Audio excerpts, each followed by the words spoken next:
Hey guys, we were outside the 2011 Kia Sorento EX front-wheel drive, and it's 14 degrees out, so we're going to make the outside part very quick here. I wanted to show you the engine. It is a 4-cylinder, 175 horsepower, 169 foot-pound of torque. V6 is available, obviously that's why there's so much room in the engine bay. I'd probably go for the V6. This will get you there, but not very fast, and to be frank, you're going to plan your passes pretty accordingly. Honeycomb grille matches the honeycomb surrounds on the fog lights. Swept back headlights look great. Sculpting in the hood right there is terrific. 18-inch alloy wheels on this EX. We do have two nice sculpting features on the side that kind of bring the sides together so it's not so slab-sided. We've got the sculpting down here from the A-pillar all the way back to the C-pillar, and then as well on the bottom of the door. Kind of brings it together a little, shrinks to the side. We do have a huge C-pillar that is a big blind spot when backing up, kind of a pain in the butt. Honeycomb does transfer into the tail lights, then back down here into the surround on the rear valence. You do have chrome tailpipes on the SX model. You can't see them because they're not chrome on the EX. The rear tailgate does have the backup camera right there.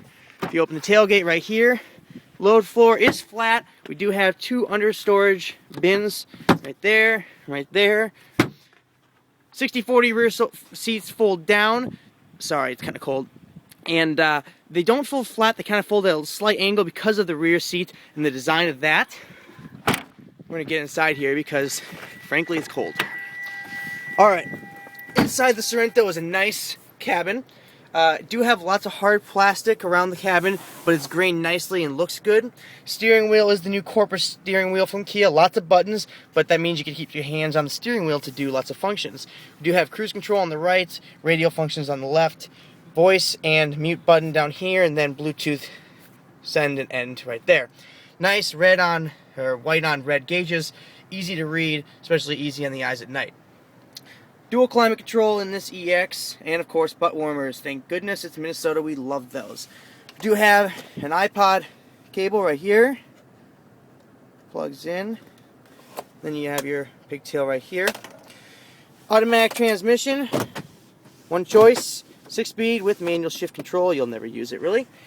Do have hill descent control right here, and then right here is our navitainment system. Now, has great rendering on the fonts. It looks terrific. It works quick. It's speedy. The navigation is actually terrific as far as voice prompts and being accurate. I used it a couple times. The only thing I would say is, let's turn off the car here real quick. When you start this car, it gives you that warning that says don't use this while driving, you know, you could possibly die and all that good stuff. So the problem is it takes forever. It locks you out.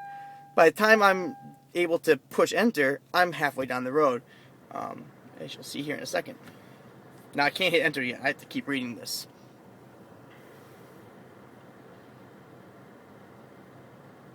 Still waiting. Can't do it yet. Now we can do it. I'm already halfway down the road by the time this actually lets me go into the actual system, so that kind of stinks.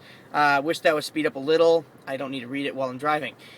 We do have, of course, Infinity branded sound system in this EX trim model. AM/FM radio. Touchscreen is responsive, big buttons, easy to operate even while driving. The surround sound system is synthetic, obviously. It does have a center channel up here. Sounds alright. Nothing mind-blowing. Sounds alright. Sirius satellite radio is the choice. Again, big buttons, operates very smoothly. Reception's easy to get. It does have that aux function, of course, with the iPod cable down here that I mentioned. Other than that, like I said, the rendering and all that stuff is terrific. These buttons all feel nice. They feel, they look and feel nice. Wouldn't be out of place in something like a Toyota. Clean air, you know, they got a filter on this thing. As I mentioned, it's 14 degrees outside, kind of cold. Leather is perforated and has some nice stitching right here. Back seats, very comfortable. 3 will fit just fine. Center tunnel is very small due to the fact that this is a front-wheel drive model and there's no drive shaft.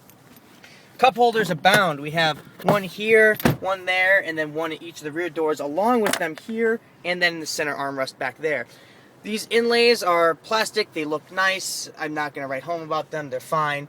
Other than that, If you didn't have the screen right here, we'd have a backup screen, backup camera in the rear view mirror, just like the Equinox. Home link right here, and of course our little compass. Overall, check out my review for the rest of my thoughts on the Sorento EX. It's a great new crossover vehicle that has a good update. Definitely worth checking out if you're looking at an Equinox.